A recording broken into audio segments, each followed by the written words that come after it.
Good afternoon. How are the cookies?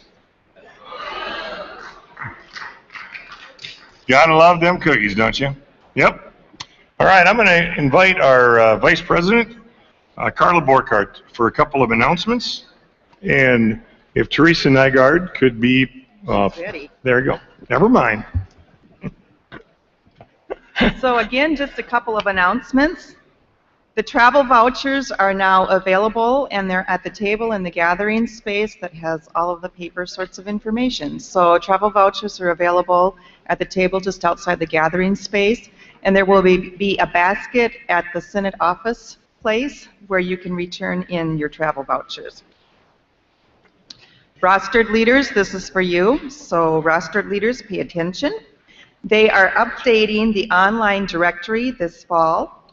And so you are asked to either email your picture to a email that will be on the screen shortly, sdsynod.photo.directory@gmail.com, or stop by the temporary Synod office out in the gathering area during a meal or during one of the break times to have your pictures taken. So rostered leaders either email a picture in to the site that's just going up on the screen, or stop by the temporary Synod office space to have your picture taken for the updated online directory. And then Bishop announced the information about the blood drive, but just a little bit more information about that. We had Prairie Coteau Conference had 4 people that donated blood. This is going to get into that competition part, so this is in no particular order. Prairie Coteau had 4, Maderi had 9, Ooh. Crossroads had 17. Ooh. Southeastern 1. Prairie Rivers 3. And Bear Butte 2. So if your conference was not announced, that I would say means 0. That's the end of the announcements for right now. I now call on Teresa Nygaard to give us a global mission moment.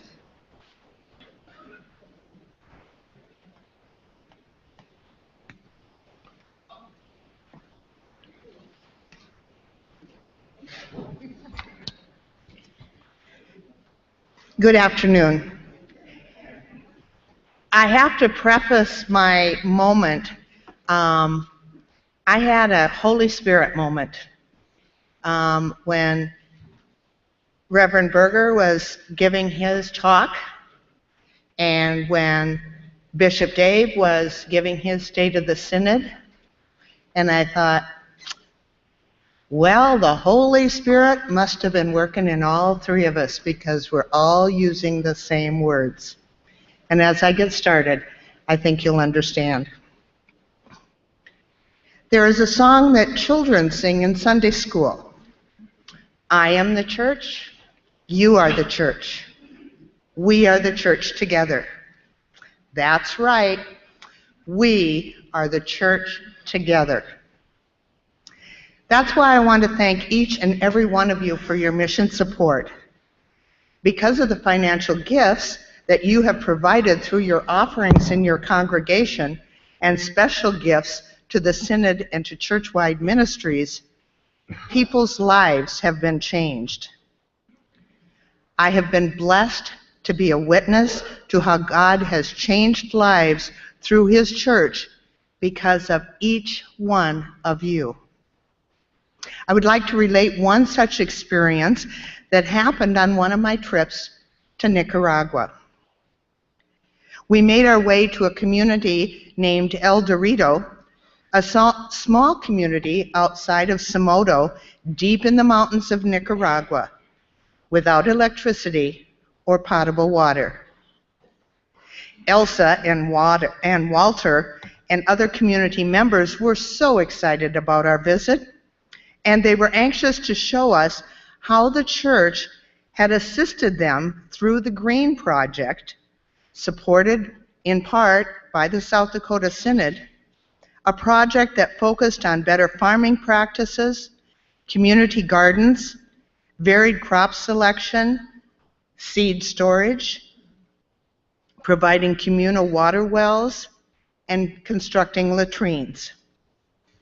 The community, with the help of an agronomist and an agronomy technician, were learning ways of promoting sustainable farming practices. Now, the Green Project involves several rural communities, such as El Rodito, and has established a farm learning center at Cedro Galan that uses new techniques for planting and environmental education programs. These programs include such things as forest management, fruit tree nutrition, soil conservation, terracing, sustainable cooking methods, irrigation systems, and horticulture.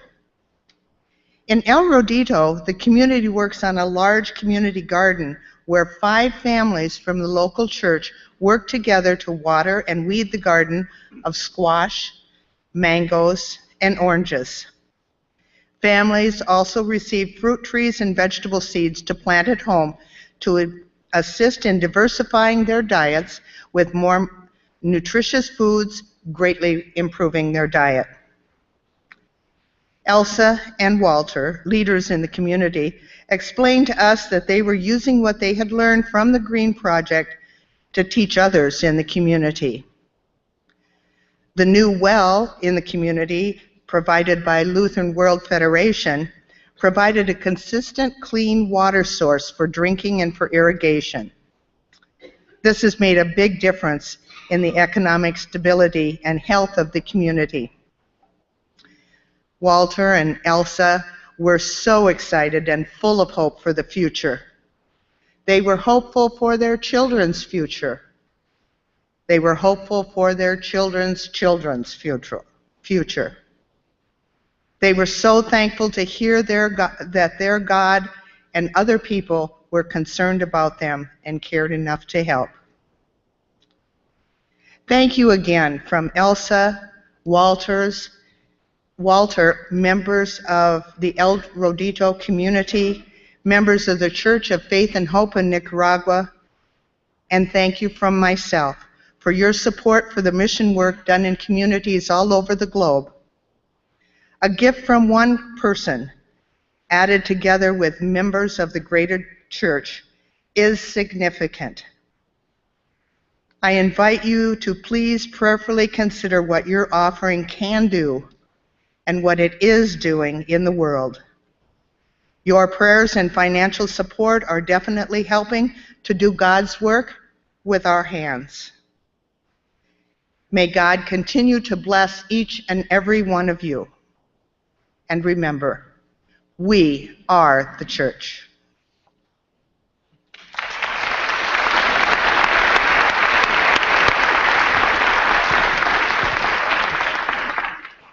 Thank you very much.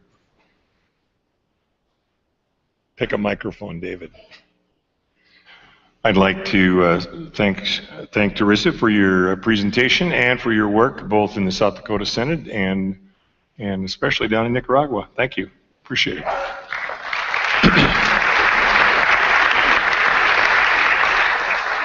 At this time, I would like to introduce Terry Andrus, diaconal minister. She is our representative that I work with closely from Portico, and we're going to let her speak to you for a couple of minutes here. Thanks. Thank you, Bishop. It's so... Yeek. That was you. I think it probably was me. Yeah. It's great to be able to go after your global mission report, because way back in 2002, 12 years ago, it's hard to believe, when I was a student at Luther Seminary, I traveled to Nicaragua with a group from Luther Seminary, and we happened to be there at the same time a group from South Dakota was there, South Dakota Synod. And I remember that very specifically because besides having a cerveza with all of the South Dakota group, you guys also got the bus, and we got this big truck that we had to sit on these benches to go for hours. That actually got a flat tire, too, on our way. So anyway, it's a pleasure to be with you. First of all, I'd like to congratulate you on earning that 2% again from Portico, the 2% discount, so congratulate yourselves.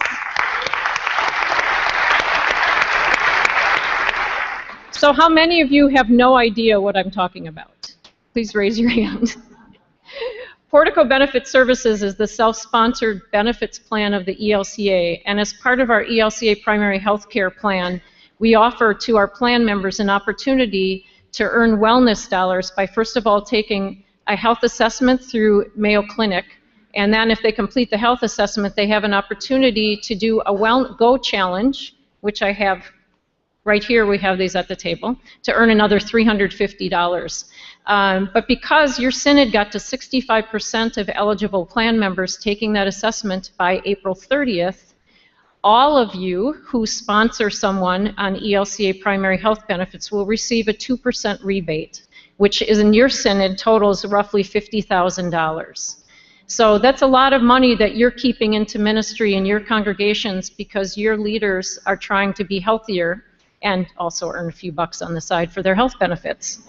And then also the entire ELCA is going to be receiving approximately $2.3 million from that 2% rebate. So that's a lot of money. So thank you to all of you for encouraging your pastors to take the assessment and for the pastors who took it. There's still some out there. You were at 80% as of April 30th. So those of you who have not taken it, please take it and earn those wellness dollars. It's almost free money, sort of like Grace, but Grace is free. So anyway, all right.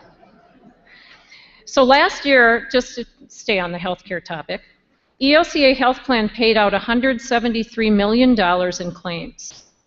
That's a big number, but it's expected since we cover about 35,000 rostered and lay leaders, retirees, and their families.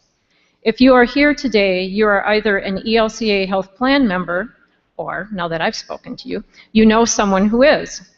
What you might not expect is that 1/3 of our claims came from just 1% of members. To put that in perspective, about 350 people had more than $57 million in claims. And that's not to shame someone who's sick, so I'll get to the point of that in a moment. This year, Portico invites you to see our ELCA health plan through a community lens. Again, being church together.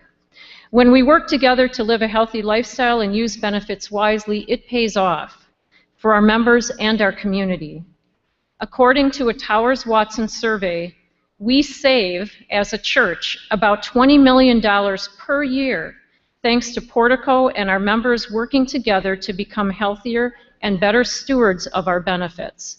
And that's $20 million that all of you are keeping in your congregations for ministry. Your diet, exercise, treatments, and providers are deeply personal choices. They also affect our community. Because we share a single pool of health plan dollars, you help control costs for all of us when you tend to your health and use your benefits wisely. Thanks for the choices you are already making. And whether you are covered under Portico Health Benefits or at your place of employment, here are 3 things we can all do to make a difference in healthcare costs. First and most importantly, stay active, eat well, and center emotionally. Chronic conditions account for about 75% of ELCA health plan costs. While some conditions are beyond our control, the Centers for Disease Control and Prevention believe we could avoid 80% of heart disease and type 2 diabetes and 40% of cancers through diet, exercise, and avoiding tobacco. And I just want to point out one of the added value of our benefits plan and our church is that we believe in wholeness. And at my table, I have a bunch of these wholeness wheels. If you are not a Portico plan member and would like one of these, please stop by and pick them up. It's something that we as a church believe and we do together. Second, talk with your doctor about your options, like what preventive screenings should you have and how often. I'm really surprised how many of our younger plan members come up to me and say, you don't do anything with the health plan because you're healthy, not even get your physical a year, which is covered under the plan. So for all of you that have young leaders, young pastors, encourage them to use that benefit because it's important to get your physical every year. And 3, shop around before seeing a specialist. Procedures can vary dramatically in cost and quality. For example, in California, well, it's California, a colonoscopy can range from $848 to $5,984. Every year, some of us experience a serious and costly health issue that's out of our control. It could be you or me. We are blessed that our church health plan offers healing and support when we need it most. So I just want to take a moment here to pause, and will you please pray with me for our brothers and sisters living with illness or injury. Living God, grant comfort in suffering to all who are in need of healing. When they are afraid, give them courage. When afflicted, give them patience. When dejected, give them hope. And when alone, assure them of the support of your holy people. And we ask this through Christ our Lord. Amen. I've already had a number of you stop by asking about planning for retirement. Now, don't everybody panic, congregation members. These are people in their 50s, because it's important to start early. So I just want to let all of you know who are Portico Plan members in your 50s and 60s that on Thursday, September 11th, Portico will be offering a pre-retirement seminar at Joy Ranch. And I'm sorry this isn't on our website yet. We just finalized it last week. We'll have registration information coming soon, so you can find that through my Portico. And finally, in closing, I also have information to share about a new way Portico is supporting our financial well-being. This summer, plan members, and this is not just health plan members, this is plan members across all of our benefits, can apply for discounted individual long-term care insurance. Many of you have already stopped by and told me you're already contacted long-term care financial partners to find out more information. But if you haven't, just visit me at the table. I've got cards with that information on it, and you've been receiving emails as well about it. So thanks for listening, and on behalf of Portico, I'm here to support you in your well-being and your ministry. May God bless each of you in your time at this assembly. Thank you.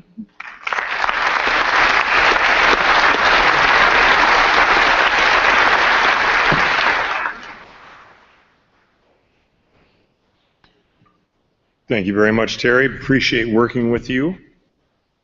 At this time, I need Bill Tesh to come forward. He's going to be doing a short presentation on growing in faith together.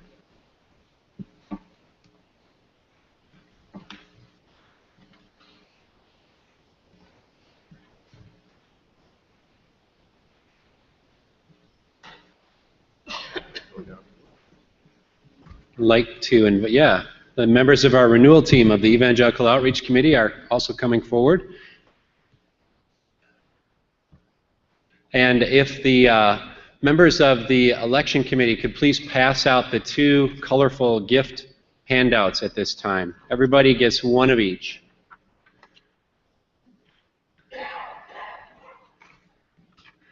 You know, I'm from Wisconsin, and the main industry in Wisconsin is paper. So whenever I give a presentation, there will be paper.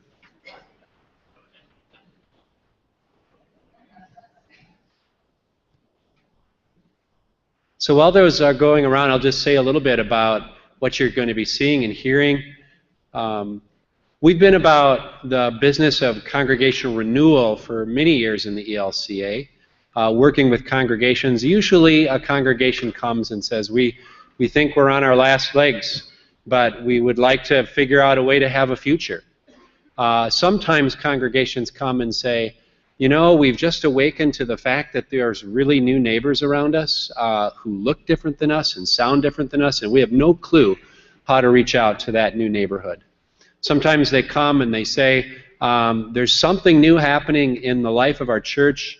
It's exciting. We have a new sense of energy, but we're not sure what to do with that.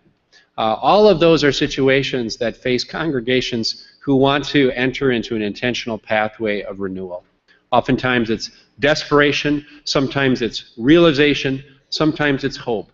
But all of those motivations are excellent motivations for a congregation to enter into an intentional pathway of discerning what is God calling us to do and be, who are we in this place, why for God's sake are we here, and how in Christ's name are we being called to serve our neighbor, and what by the power of the Holy Spirit have we been given to serve our neighbor with.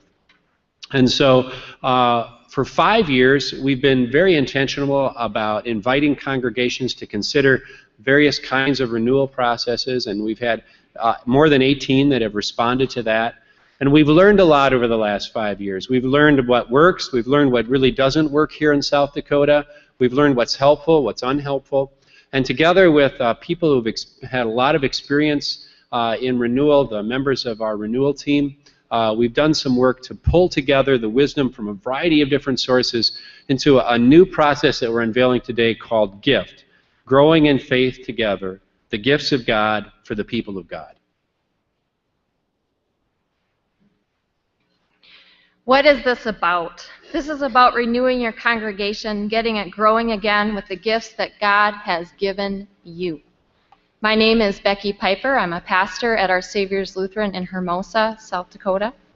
And I'm very excited about this offering to give to you, to your congregations, especially after hearing this morning Reverend Berger talk about if you are not a congregation that's in redevelopment, you are a congregation that is dying.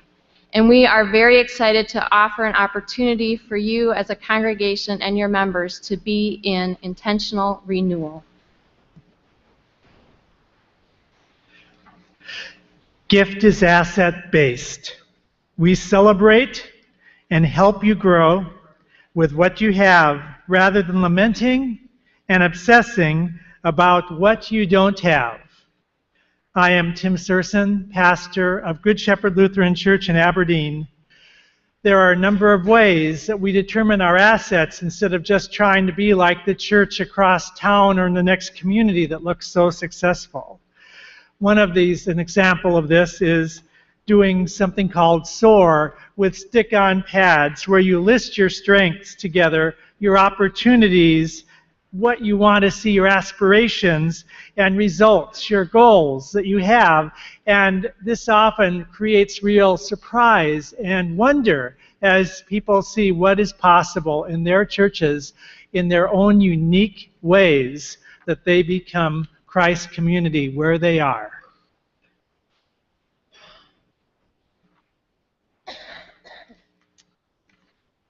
One of the aspects of this program we're calling GIFT is that it's based in our faith traditions. We help you find the energy, purpose, and direction using God's Word, Bible study, prayer, and caring conversation of the saints. There was a rural parish, and they had decided that they really wanted to step forward in faith, and they wanted to really support all the ministries of the church, which had been lagging for years. And they went around and they formed a Blue Ribbon Committee. The Blue Ribbon Committee went to the pastor and said, "Good news, Pastor. The answer for the stewardship part is solved. We have found where the money is that will fully fund this new movement." And the pastor said, "And where is it?" He goes, "That's the bad news. It's in everybody's pockets. They haven't got it into the offering plate yet." Well, you know, all of us have deep resources of prayers, studiers, givers, carers. And we're hoping that this reform movement, this renewal movement, will help bring out these practices and help them be focused for the work of God's mission. I'm Pastor Charlie Bunk, Langford Lutheran Parish. Fourth aspect of GIFT is it's about leadership. We help you navigate change calmly, confidently, and effectively. I am Margie Nagabar, still of Chamberlain. You will notice up here until Suzanne joined our group, I was the only lay person on this team. So that has been my task, to uplift the issues of lay people. One of the things we will do in our renewal program is help you identify new leaders and also identify gifts that everybody in the parish may have that will help you re-energize and refocus your congregation.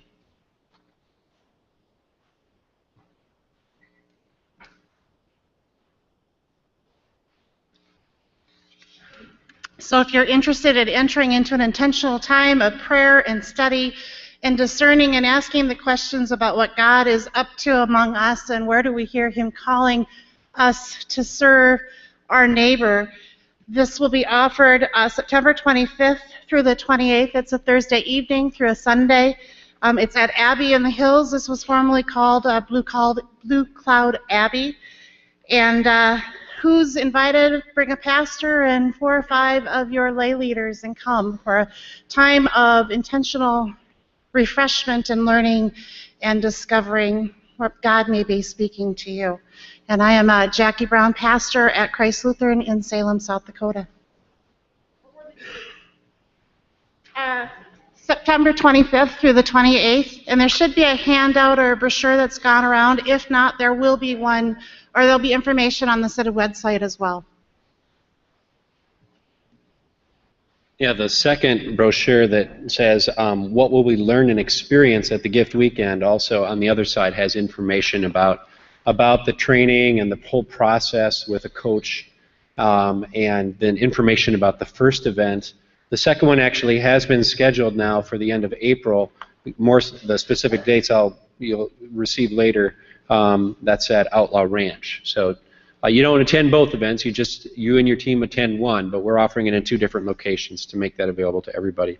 2 other awesome members of our team, Suzanne Hansen, who brings her expertise, especially with vibrant faith and the implementation of faith practices, which are so key to this process, and Pastor John Paulson, who brings his expertise and knowledge in the mission of God's church, and really is among us as a theologian, talking about the mission of God in our world. So thank you for this opportunity to share this great opportunity for you.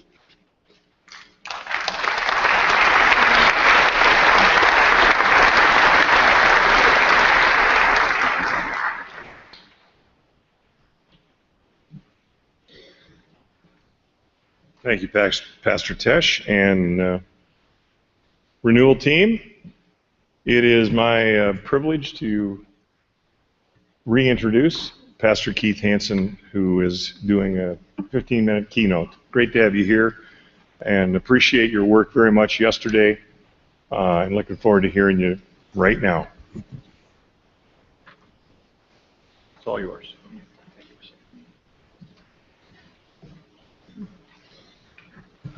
Thank you, Bishop. Good afternoon, everybody. It's been really great to be here. Arrived yesterday from Philadelphia, and we had a great workshop on social media and ministry yesterday afternoon, and it's just been great to meet some of you then and meet some of you now, and meeting some people for the first time that I've been connected to on Facebook and Twitter for years, now finally meeting face to face. So it's great to see new faces and familiar faces, and to be with you. I bring you greetings from Southeast Pennsylvania Synod. That's the Synod in the southeast tip of Pennsylvania. That's Philadelphia and the metro area there. And from my congregation, Upper Dublin Lutheran Church, which is just north of Philadelphia. It's really wonderful to be here with you today. I'm just going to talk for about 15 minutes as a way of entering into the open space conversation time.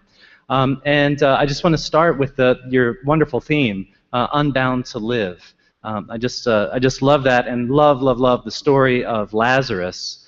And I love this old painting of it. We preached on Lazarus just recently in the Easter season, and we had put this up at our church. My favorite part about this is that if you see the guy second over from the tomb, he's holding his nose because Lazarus has been dead for 4 days, and he stinketh, Lord, in the King James they say. And it's a good question and something I think a lot about. What are the things that bind us? And in the church in particular, what are the things that bind us and keep us from living into the future that God has in mind for us, the freedom and the future that God has for us? What are those bands of cloth that we get wrapped up in that prevent us from trying new things, experimenting, and really wondering in big ways what God is doing in us and our congregations and our communities and in our world? Is it the Is it the band, we've just always done it that way before? Is it fear about the future? Is it uncertainty about cultural and technological change? Is it lament over the way things used to be in the church or in the world and are not now? There's so many things, I think, in the church that can bind us up and sort of keep us in our little church enclaves inside our church buildings as the world around us changes so rapidly. What are the things that bind us? I wonder about that as a parish pastor, and I've served two congregations that are pretty traditional. My congregation in Massachusetts was a Swedish immigrant congregation founded in 1893. The congregation I currently serve outside of Philadelphia was founded in 1753.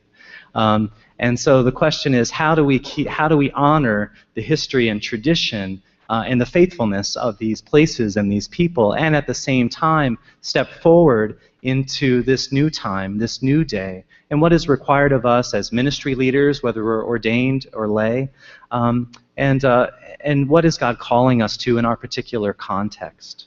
And for me, what's been really helpful is to look at newer congregations that are doing interesting ministry, who are sort of born in this new time, and to learn from what they do and to try it on in our congregation and to see if it fits and see if it works and see if it resonates. I think we're in a time of real experimentation in the church, and we're trying to live into that. One of the places that's been hugely inspirational for me is a place called Humble Walk Lutheran Church in St. Paul, Minnesota. And they are intentionally a church without walls. They were founded a few years ago and saw themselves as a place not tied to a particular place or a building, but that they wanted to be embedded in the life of the West End neighborhood of St. Paul. And so when I called up with them last summer, after following them and being connected to them for a while online, I went to worship with them, and where we worshiped was in a public park, one of those little picnic areas. And what you can see here on the slide, this was the communion table. This fold-out table with a homemade mosaic that's sort of fraying around the edges, a baguette somebody brought, a plate maybe that looks like it came from my grandmother's kitchen, IKEA cups and plates my kids use every day. And there, with picnic blankets and fold-out chairs and this table, we had worship together in this public park. They do Bible studies at their local coffee shop. They do theology pub and beer and hymn nights at their local pub. They have something they call Operation Caffeination, where they go to the local bus stop and they bring donuts and coffee to people and just hand it out for free. And so they're really focused on being part of the life of the West End neighborhood. And now I have a church and we have a building and we've been on that same plot of land for 250 years and we're not going anywhere. But I wonder to myself, what are the ways that we can be connected to our neighborhoods? One of the things I've noticed is sometimes while we were in our church buildings, the neighborhoods around us have changed. And so we go out and it's a new context that we find ourselves in, even though we're in the same place, the same town, the same village. And for us, well, I want to share something with something that Jody said. When we interviewed her for this book I co-authored, Click to Save, she said, we recognize that most people don't come looking for a church in our demographic, young adults. And so we thought from the beginning, we know this, the church is sinking. The facts are on the table for the mainline denominations. So we're not going to do these big glossy things that try to draw people to our cool, fancy, hip church. We're going to be where people already are and try to be the church where they are. We're going to see where people are, and we're going to try to be the church there and share the gospel there and love people there. In my setting, for us, that looks like something we call God on Tap, where we host a monthly theology pub night at a local brew pub that's in our local town and owned by a couple young guys that started this place a couple years ago. And so we meet once a month upstairs at this place called Forest and Main, and have a beer, or whatever people's favorite beverage is, and we have a different topic that we talk about, whether it's what are you grateful for, or what is your image of God, or share stories of death and resurrection in your own life, or where do you find God in your daily work.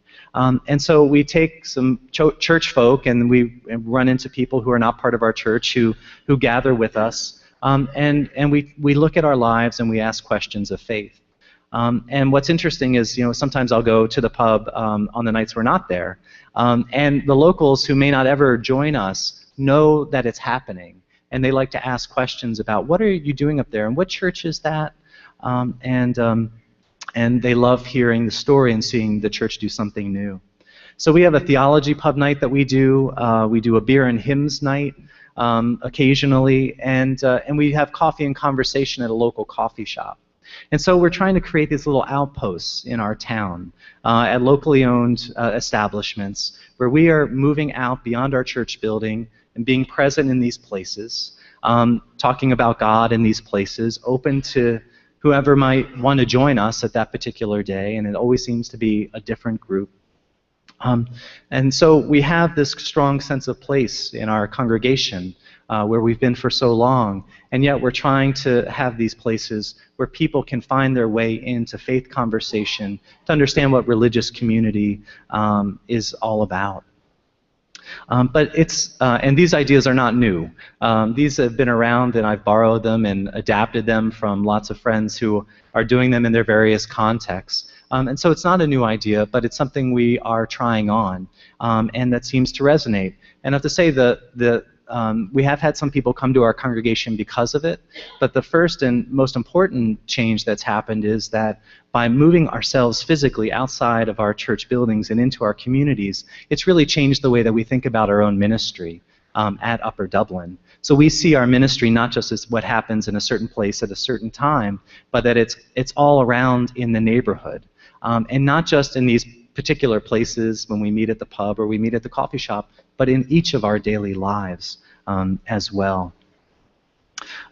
So part of the question for us is, where is God unbinding us and freeing us to go? For us, it's the neighborhood.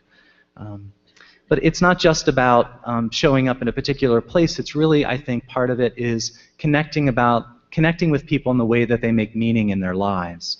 And this was this chart comes from some research that my co-author Elizabeth Drescher has done on the nones, the N-O-N-E-S's, the religiously unaffiliated, people who don't identify with any religious tradition, which is 20% of Americans and 30% of people under 30, and it's a growing number. And so she asked them, you may not go to church, you may not have a particular religious tradition, but where are the places that you find meaning in your lives? The places or the activities, the things that you do. And if we worked up from the bottom, the most common was enjoying family, and then if we moved up, enjoying friends, enjoying pets, enjoying and preparing food, prayer, enjoying nature, enjoying and creating music. So these are things that people identified in their own lives, places that they derived meaning, and in some cases sound a lot like spiritual or religious practice. And so when we get together at God on Tap and we have our conversations, often I just sort of pick something off of this list. Let's talk about music that moves your soul.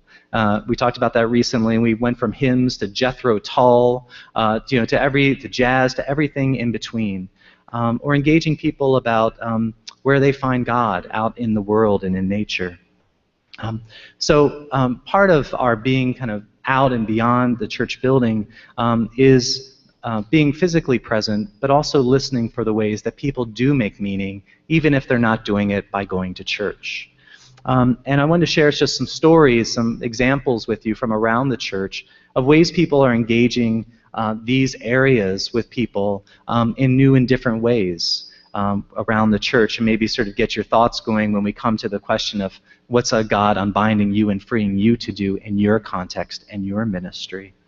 One of my favorite congregations is St. Lydia's Dinner Church, which meets in Brooklyn, New York. St. Lydia's is an ELCA mission start, and they're a dinner church. So on Sunday nights when they gather together, the whole night starts with people preparing dinner together. So people come into the kitchen, put on their aprons, cook, and prepare this meal. And then the worship happens as people are sit down at table at the meal. And so at the beginning of the meal, they break the bread, and at the end of the meal, they bless the wine. And so that whole time together, sitting at the table and having dinner is really a Eucharistic moment. And there's a sermon, and there are readings, and there are songs, but all mixed in with people enjoying dinner and sitting down at table. And you can see that here, and also just kind of open conversation time. So if one of the big ways that people who are not in our churches, or not typically in our churches, make meaning is through enjoying and preparing food.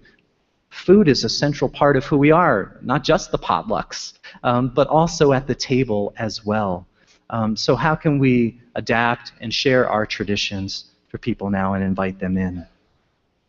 Another thing that people find meaning in is their pets. And this is a picture from our congregation at our outdoor chapel. We have a blessing of the pets every year in the summertime. And I just love the face of that dog. I mean, he's like, what are you doing to me? That's my colleague, Pastor Diane Lawler, giving a blessing. And so once a year we invite people into the outdoor chapel and to bring their pets. We have hermit crabs and ducks and dogs and cats, and somehow they don't tear each other apart, over the course of the service. People come up at the beginning and they introduce their pets and they say how long they've had them and something about them. And then we sing and pray, and then later on in the service people come up and have these pets blessed. And Diane said something to me once just before my first Pet Sunday at Upper Dublin. She said, when you see somebody with their pet, you get a whole another insight into people's lives. It's a very important part of our lives if you're a pet person, but not one that we often see in church.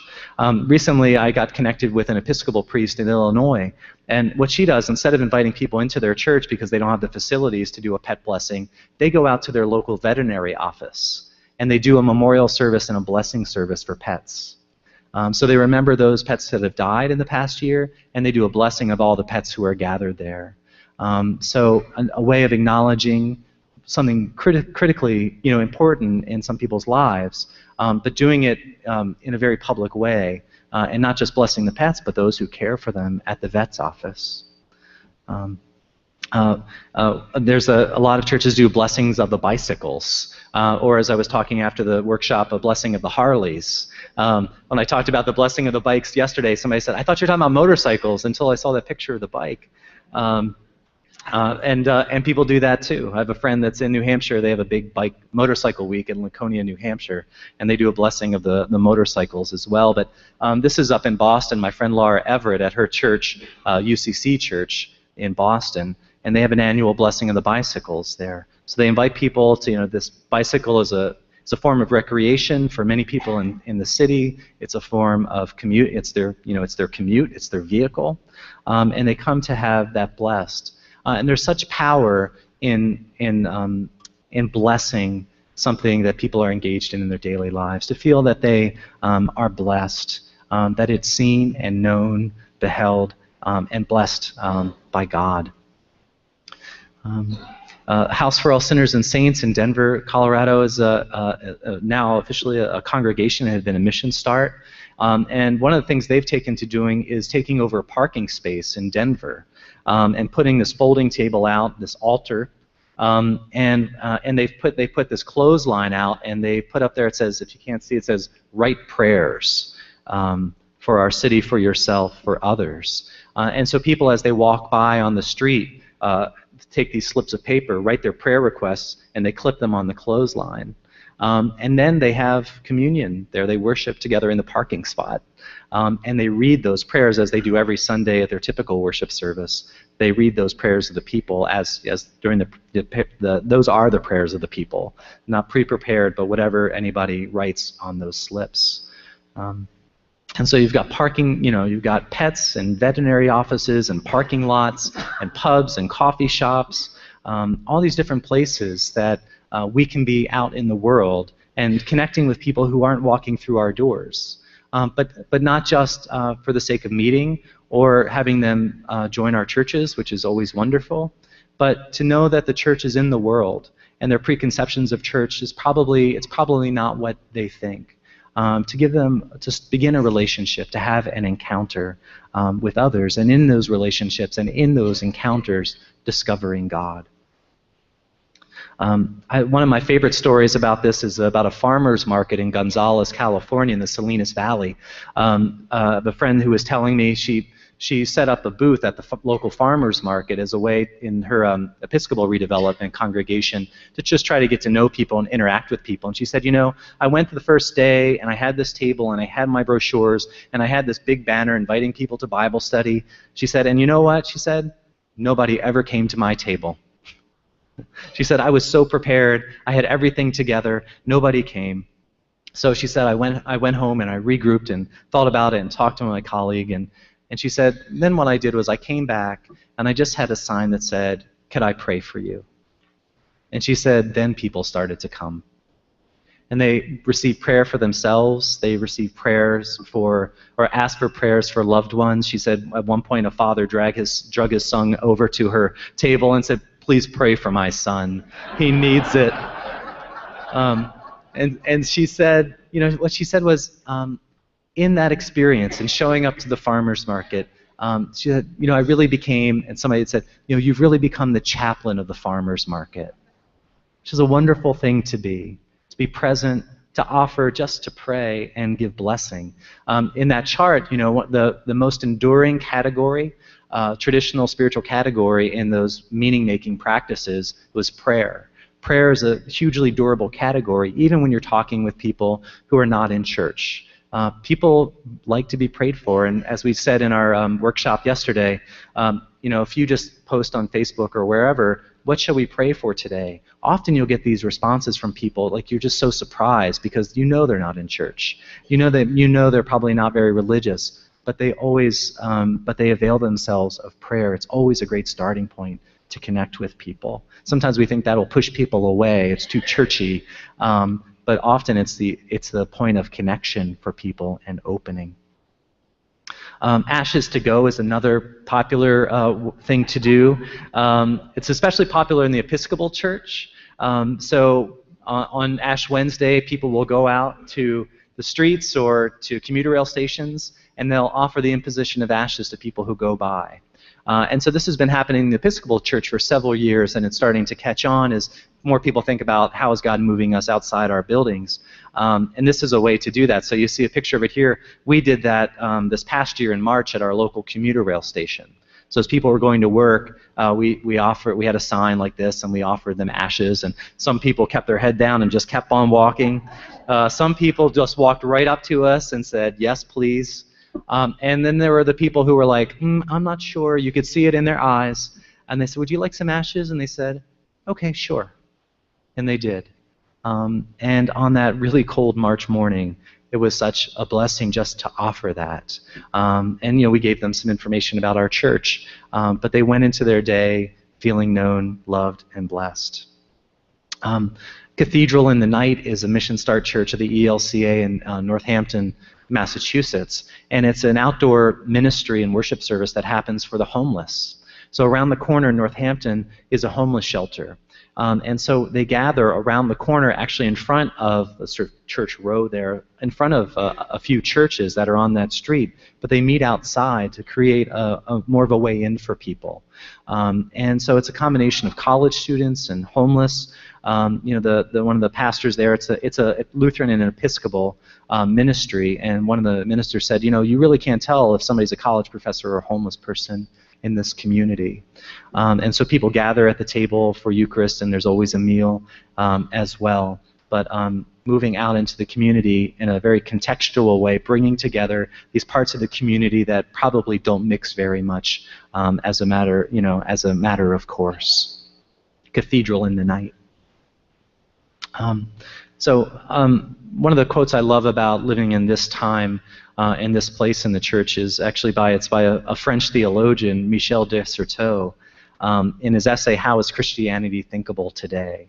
And he says, the Christian movement is always the recognizing of a particular situation and the necessity of a new step forward. There's always a necessary risk in being different. It requires simultaneously a place and a further, a now and an afterwards, a here and an elsewhere. Boundaries are the place of Christian work, and their displacements are the result of this work. Yeah. So we hold together a strong sense of place in the places where we have gathered in worship for many, many years. And yet we are called to transgress those boundaries into the places where people are and where they gather, especially as they come less and less through the doors of our congregations. Boundaries are the place of Christian work. We set up this sense of place, and at the same time, we displace those boundaries. We step over those boundaries. We draw lines that are meant to be crossed in the church, and all for the sake of the gospel. And so as we go into our open space time, the main question among the many questions that have been shared is, where is the church being unbound and free for God's mission? How is your church, how are you being unbound and freed to enter into God's mission for the sake of the world, that we might live into God's future together? Thank you.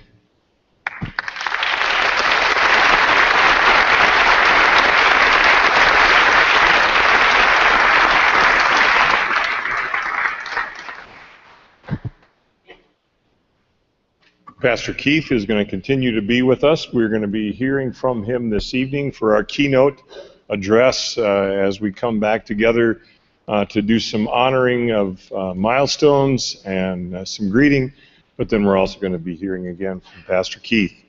So at this time, I need to have Pastor Vihar and Bill Tesh to the front to direct you to the open space. You're going to be able to see it up on the screens. I'm assuming by now that we have place and slides. Correct? Wow. Very exciting.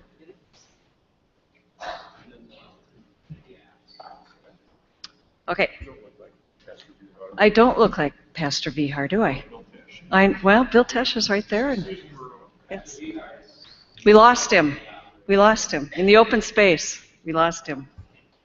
We are really excited about the opportunity for you to gather together to talk about the things that you are passionate about.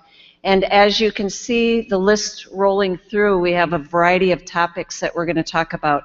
So if you turned in a green sheet, would you please come forward so that people will know who's going to be leading what area?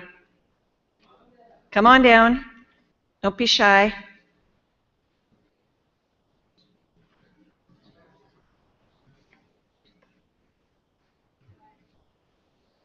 What do you want? You go. Yep. The room list is also on the app, so if you're concerned about not having that, you can look at the app, and then we will continue to have this running throughout the whole open space so that if you end up at a topic that no one else is there, then you can come back here and look at what another slide is. So the first topic that I'm going to lift up that people want to talk about is youth ministry and the youth gatherings. So I know that I'm one of them that's going to be leading that. We're going to be in the youth room, but I also know Suzanne Hansen put one in, and there was one other person that wanted to lead with youth ministry. Are they here? Okay. You want to come get this, Suzanne? So that'll be in the youth room. We had a couple people that wanted to talk about older adult caring ministry and transportation. They will be in classroom 18. Who are those folks? Okay, if you could come on up here, we will give you this.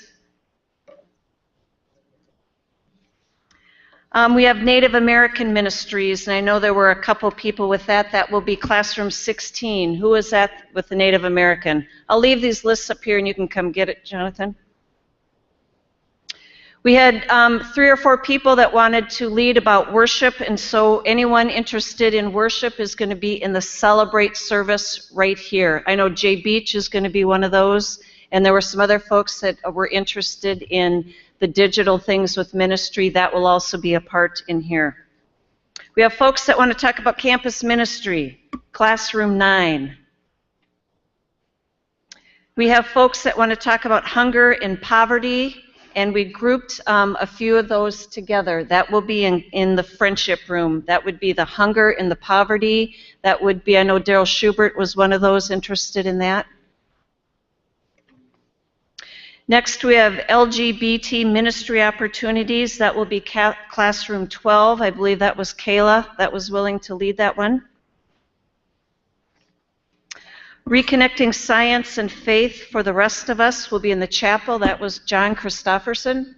willing to lead that? Do I see him? Okay. Disabled veterans, and then we also had a question about the Flandreau chaplaincy. So that would be in the Holy Word Theater. I believe that was Will Olson. And then who was interested in talking about disabled vets? Okay. Next, we had rural ministry and the future of rural ministry. In the choir room, there were a couple people that were interested in talking about rural ministry. We had people that are interested in talking about prayer. That'll be in classroom 8. There were 2 of you. I know Becca. Stewardship, and that will be meeting in here as well. That's Marcia. Living on the edge, is that the intentional youth ministry or intentional community?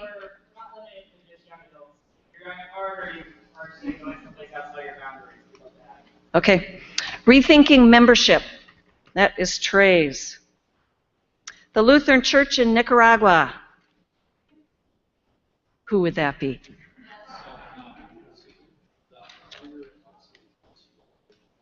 Yep. The hunger also includes the local feeding programs. We have mental health ministries, Barbara Wangsness. We have hate, fear, and lack of respect for government. That will be in the office conference room. Is that person here? Okay.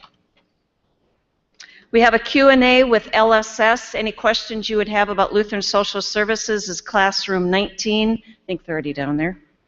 We have a discussion on homosexuality and the turmoil in classroom 10. Is that Gary? Why the church is in decline is classroom 11. Digital media for dummies is going to be classroom 21. And we did not have a name on this of who sent this in, so we don't know if they want to be taught or they're willing to lead that. So we need someone who would be willing to meet with this group of digital people that want to be taught. That's in classroom 21. Okay, we'll see. Next we have classroom 101, which would be baptize and teach, following Matthew 28 and 2 Corinthians, Daniel Osterkamp. We have the Holy Trinity, the Cornerstone of Christian Faith by Pastor Terry Knutson. You're going to be in the hallway by the youth room. There's several chairs out there. And then relation between Lutheran theology and progressive theology in 103, Dwayne Anderson. So this is how it's going to work. With your feet, you get to decide where it is that you would like to go and have a discussion. The convener needs to pick someone to be the scribe because we want to gather information because we know that there's going to be lots of good ideas that will come from this open space. So this will be the way that we will be able to report out is with the sheet that Bill Tesh gave you so you can write on the back. What else was I supposed to announce? Yep. There are apps on your map about where the rooms are, and then I know that there is a poster outside there that has a listing of where all the rooms are. You will see caution tape around the fellowship hall and the celebrate hall there where we are going to eat. We've had a request that we do not show up there until 5:30. When the banquet will start, there will be, again, a line downstairs and a line upstairs. So once your table is complete, we're encouraging you to do a camp song for your offer as you begin your meal tonight together in the banquet, and we're excited about that as well. Any questions before we dismiss and we have chaos? Oh, we have 2 more announcements. So after the open space and our meals together, the program will begin back here in the Celebrate Center at 6:30 this evening. And then Harlan Hansen has given an announcement that he's providing 2-hour DVDs to any congregation in the South Dakota Synod, that the Viking Battalion during World War II was the battalion with the most Lutherans in the U.S. Army. There were, it was 92% Lutheran, 1,001 men, and 54 died in the war, and there were 305 Purple Heart winners. And so this DVD is about that battalion, the Viking Battalion during World War II, and he is willing to give those 12 DVDs out to folks through the churches in the South Dakota Synod. So he'll be available in a bright yellow jacket with the 99th shoulder patch. And I don't know, Harlan, are you here? There he is. Thank you for that contribution. All right, you are unbound and free. With freedom comes responsibility. And so, like I said, the classroom list is on your app, or it'll be scrolling through the screen, and we'll see you at dinner at 5:30. All right.